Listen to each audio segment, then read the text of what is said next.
দেশি মুরগি কিন্তু আমাদের বাড়িতে অনেক দিন হয়নি। অনেক দিন হয়নি বলতে গেলে ইচ্ছে করলেও ভালো লাগে না খেতে, স্বাদ লাগে না মনে হয়। দেশি মুরগি যার প্রিয় সে আজ নেই, তাই আমাদেরও স্বাদ লাগে না। দেশি মুরগি রান্না করতে আমি ভালোবাসি, আর খেতে ভালোবাসতেন আমার বড় ভাই, আমার মা। মানুষগুলো ছাড়াই আজ আমি চলছি, খেতে হবে তাই খাচ্ছি। 10 মাসে আজ মনে হয় 2 দিন হয়েছে।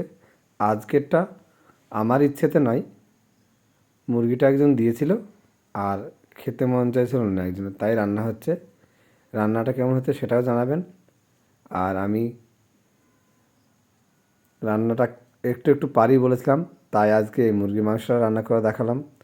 দেশি মুরগি রান্না করতে গেলে একটু ধৈর্য লাগে। আমি আমার মতো করে রান্না করছি। ভুল হলে কমেন্টসে জানাবেন। আর কে কীভাবে রান্না করেন একটু বলবেন।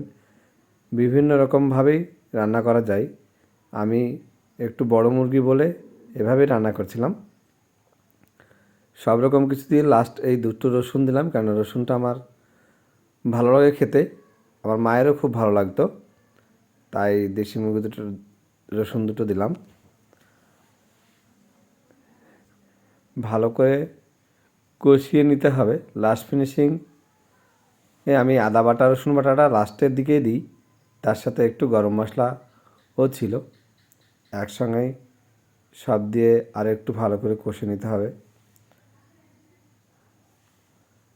আমার গল্পের মাঝে অনেক কিছুই খুঁজে পাওয়া যাবে, ধীরে ধীরে আপনাদেরকে শোনাবো। আমার গল্পের মাঝে কিছু ভুল থাকলে সেটাও জানাবেন। রান্নাটা পুরোপুরি রেডি হওয়ার দিকেই, কষানোর পর জল দিয়েছি, জলটা কমে গেলেই মোটামুটি রেডি হয়ে যাবে। রেডিও হয়ে গেছে। এখন ফিনিশিং রান্নাটা কেমন হয়েছে জানাবেন। পুরোপুরি রান্না রেডি। টেস্ট তো আমরাই করেছি, আপনারা জানাবেন কমেন্টসে রান্নাটা কেমন হয়েছে। টেস্ট আমরাই দেখে নেব। দেখতে অসাধারণ হয়েছে।